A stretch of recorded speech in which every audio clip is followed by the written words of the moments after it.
Hello दोस्तों, अब हम करने जा रहे हैं पार्ट 1 गवर्नमेंट और डेमोक्रेसी की शुरुआत इंडिया में। हम इस यूट्यूब चैनल पे कोई भी बुक रीड नहीं करेंगे। मैं एक कॉन्सेप्ट लेकर आऊँगी, हम उस पर बात करेंगे, उसको अच्छे से समझेंगे ताकि वो हमेशा आपको याद रहे। और कभी भी आप किसी भी बुक में अगर वो चैप्टर पढ़ो तो आपको ये पता हो कि इसका कॉन्सेप्ट क्या है। 1947 में इंडिया इंडिपेंडेंट हुआ। इंडिपेंडेंट का मतलब क्या है? आज़ाद हुआ। किससे आज़ाद हुआ? ब्रिटिश ने 200 साल रूल किया, यानी कि जो ब्रिटिशर्स थे वो इंडिया आए, भारत आए और उन्होंने अपना रूल किया। हम एक तरह से उनके अकॉर्डिंग चलने लगे, वो हमारे लिए फैसले लेते थे, यानी कि एक तरह से हम गुलाम थे उनके। तो उस गुलामी से छुटकारा मिला हमें। इसका मतलब ये होता है कि इंडिया इंडिपेंडेंट हुआ, यानी कि इंडिया आज़ाद हुआ। कौन सी डेट को आज़ाद हुआ था? 15 अगस्त 1947।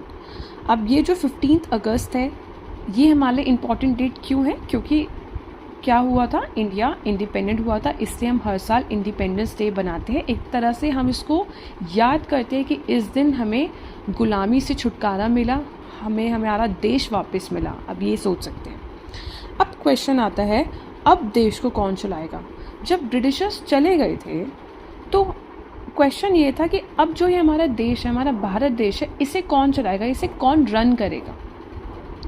1949 से 1950 में कॉन्स्टिट्यूशन बनाया गया।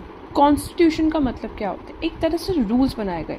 अब आप खुद सोचो कि थोड़े बहुत लोग नहीं हैं एक देश में, कहीं करोड़ों लोग हैं। अब उनको हमें एक साथ भी रखना है, ठीक है ना? तो उसके लिए हमने एक रूल बुक बनाई जिससे उनके राइट्स दिए गए, उनके अधिकार दिए गए और ये बताया गया कि आपको इस देश में कैसे रहना है, आपको क्या क्या रूल्स फॉलो करने हैं। तो इसके लिए एक कॉन्स्टिट्यूशन बनाया गया।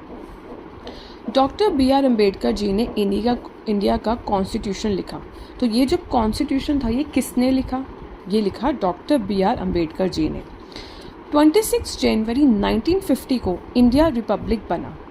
तभी हम 26 जनवरी को रिपब्लिक डे बनाते। लेकिन रिपब्लिक बनना भी क्या होता है आपको ये भी समझना है। रिपब्लिक बनने का मतलब ये होता है कि अब यहाँ पर कोई किंग का राज नहीं है, अब यहाँ पर एक डेमोक्रेसी होगी। डेमोक्रेसी का मतलब है कि लोग अपने नेता को चुनेंगे और वही हमारे देश को चलाएगा। इसी को हम डेमोक्रेसी कहते हैं।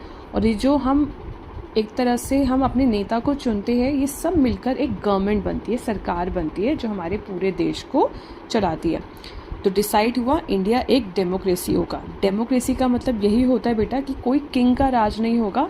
जो पब्लिक है यानी कि हम जनता है, वो हम अपने पीएम को, एक तरह से पीएम को हम चुनेंगे, हम जो हमारे देश